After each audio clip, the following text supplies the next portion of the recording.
Now we're going to be adding figurative language to our personal narratives.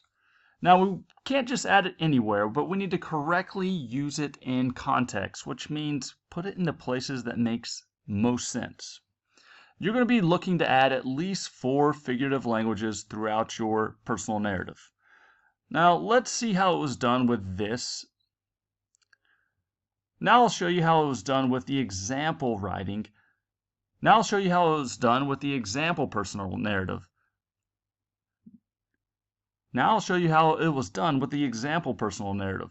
It's best just to go. You have to be familiar. Now before you can start adding figurative language, you need to be familiar with figurative language. If you are not, it's good to pause this video and learn more about figurative language.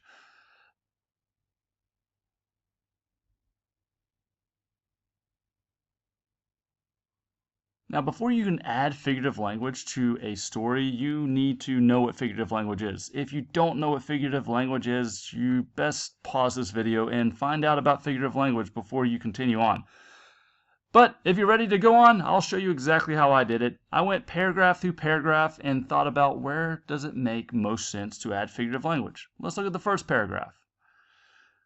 As I read through this one, there was a couple of different places I could have added it, but I thought this was an easy place to change when I said many balloons. Instead of just saying many balloons, I could say 1,000,000 balloons.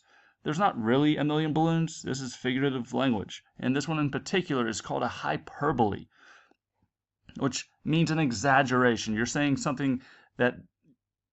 that there's a lot more, or something was much bigger than it actually was. It's trying to give the reader the idea that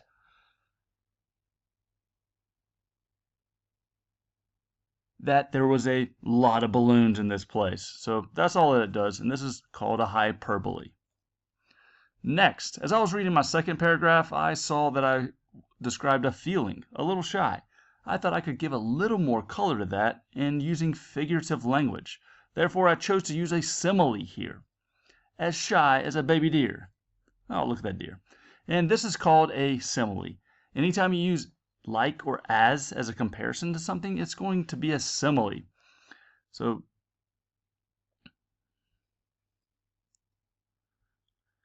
as I was reading through this one, as I was reading my next part, this is my dialogue. My dialogue, I thought I could add a little bit of color with I thought I could add a little bit of color to my dialogue by adding some figurative language. Therefore, after Sam replied, I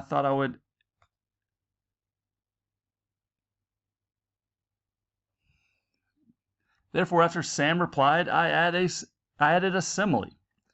Therefore, after Sam replied, I added a simile. This made me as happy as a pig in mud. Look at that pig. This is also a simile because it's using like or as in comparison to something else. As I read through this paragraph, I didn't find a place that was great to add a simile. As I read through this paragraph, I didn't find a place that was great to add a figurative language. Therefore, I kept reading, and luckily I found one in my conclusion.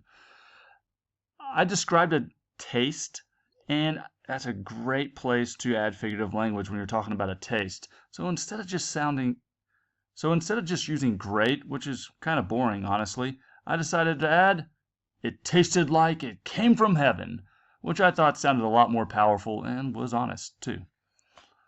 This is a simile because it's using like. Now, you can see throughout the paper I've added 4 different figurative languages. And once you've added at least 4, you can add more if you want. You are free to ask a teacher to come by and make sure that you've added them correctly in context. And if you did, you're done!